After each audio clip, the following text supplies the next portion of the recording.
बिहार में सिर्फ 3%, 100 में 3 बच्चे ही दलित समाज के 12वीं क्लास पास करते हैं। बिना शिक्षित हुए अगर आप संगठित भी हो जाएंगे तो भी आपको लाभ नहीं मिलेगा।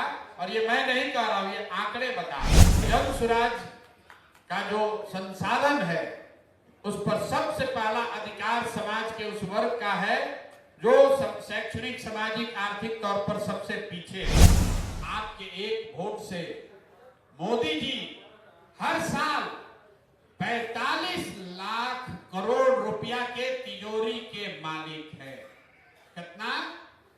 45 लाख नहीं, 45 लाख करोड़। बिहार की जनता के लिए ऐलान पर ऐलान किए जा रहे हैं और इसमें ही बड़ा ऐलान आ रहा है प्रशांत किशोर का। जी हाँ, जन स्वराज के मुखिया प्रशांत किशोर ने भी बड़ा ऐलान करते हुए और फिर से एक ऐतिहासिक ऐलान कर दिया है। नमस्कार, मैं हूं फलक सिंह और आप देखना शुरू कर चुके हैं आगाज एक्सप्रेस। और बात करें प्रशांत किशोर के ऐलान पर, तो दलित समाज और अनुसूचित जाति को लेकर के प्रशांत किशोर ने बड़ी घोषणा की है कि अगर उनकी सरकार सत्ता में आती है, बिहार का दायित्व संभालती है, तो क्या कुछ करेगी अनुसूचित जाति के लिए। बड़े 5 बड़े अहम वादे किए गए हैं, आपको दिखाते हैं और सुनाते भी हैं कि क्या है वो वादों में और क्या धरातल पे उतर सकते हैं वो वादे। 2 साल की अपनी पदयात्रा में मैंने समाज की, खासकर अनुसूचित जाति समाज की दुर्दशा भी देखी है और इस समाज के जो नेतृत्व करता है, समाज में जो नेता हैं, उनकी मजबूरियों का भी एहसास करा है।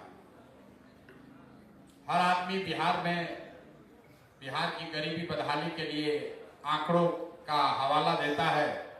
मैंने भी पिछली बैठक में कहा था कि अभी जातीय जनगणना हुई, उस जातीय जनगणना में जो सबसे भयानक एक डेटा आंकड़ा दिखा कि आज 78 साल, आजादी के 78 साल के बाद भी बिहार में सिर्फ 3%, 100 में 3 बच्चे ही दलित समाज के 12वीं क्लास पास करते हैं।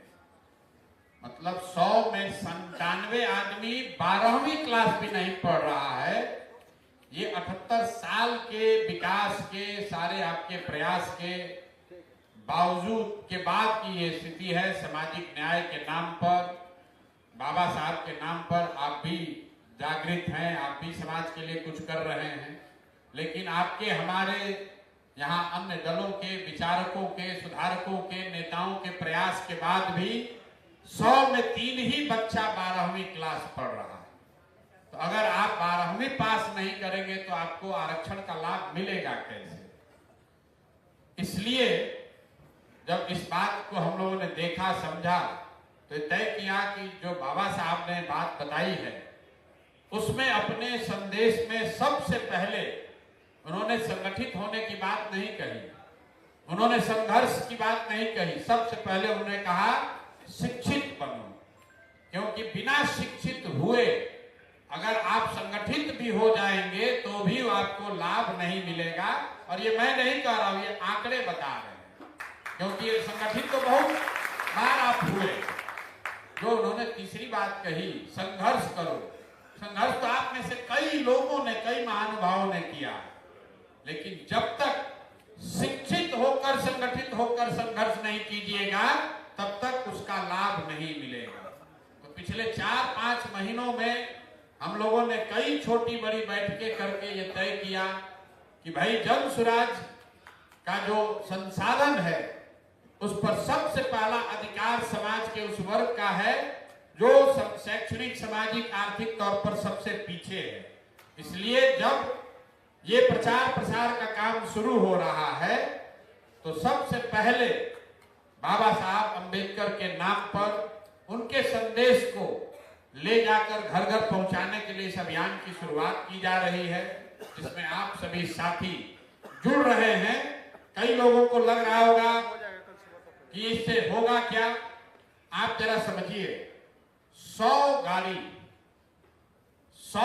जो आपको दी जा रही है, अभी शायद 150 गाड़ी दे रहे हैं, अगर 100 गाड़ी भी आप समुचित तौर पर उसका उपयोग करें, एक गाड़ी पर 4 लोग दिन में अपना अपना सब काम करने के बाद भी 3 गांव में 3 दलित टोलों में अगर जाकर बैठक करते हैं और बाबा साहब के इस संदेश को पहुंचाते हैं, वहां पर रहने वाले परिवारजनों को अपने बच्चों को पढ़ाने के प्रति सजग करते हैं, उनको ये बताते हैं कि अगर आप अगली बार वोट नाली गली 4 किलो अनाज, मुर्गा भात और दारू के बजाय जन स्वराज के दलित बंधु योजना के लिए दोगे, जिसमें आपके बच्चों के लिए 10वीं क्लास के बाद 2000 रुपया का वजीफा मिलेगा, जिसमें आपको घर बनाने के लिए 3 बरस के अंदर हर हालत में 3 डिसमिल जमीन मिलेगी, जिसमें सरकारी और गरमजरुआ खास की जमीन के बंदोबस्ती में दलितों को आरक्षित प्रश्रय दिया जाएगा, तो शायद कुछ दलित समाज के लोगों के में जागरूकता आएगी। और अगर 100 टीम 100 गाड़ियों से डेली काम करे तो हर दिन 300 गांव हम लोग करेंगे, और 2 महीना अगर आपने इस काम को कर दिया तो कम से कम 18,000 गांवों तक ये बात पहुंचेगी। तब तक गरीबी बदहाली दूर नहीं हो सकती है। वोट की कीमत को लोगों को समझाना है। बिहार में ज्यादातर लोग, खासकर दलित समाज के लोग, आपको अपने वोट के कीमत का अंदाजा नहीं है। आप कहते हैं वोट का बहुत मूल्य है, लेकिन वोट का कितना मूल्य है किसी को नहीं पता है। वोट का कितना मूल्य है ये किसी को पता ही नहीं है। लोग गांव में जाकर पूछिए, गांव में जाकर पूछते हैं आप, हम लोग कहता है अरे वो हमारा गरीब आदमी के वोट से क्या होगा, सब लोग देगा तब न होगा, एक हमारा वोट से क्या होगा। लोगों को बताइए कि एक वोट देकर आपने अगर मोदी को प्रधानमंत्री बनाया, आपके एक वोट से मोदी जी हर साल 45 लाख करोड़ रुपया के तिजोरी के मालिक है। कितना? 45 लाख नहीं, 45 लाख करोड़। उतने बड़े तिजोरी का चाबी है आपका वोट। एक वोट देकर जिसको आप बिहार का राजा मुख्यमंत्री बनाते हैं, वो आदमी हर साल 2.5 लाख करोड़ रुपया के तिजोरी का मालिक है। बिहार का बजट कितना है? 2.5 लाख करोड़। उस पैसे के तिजोरी का चाबी है आपका वोट।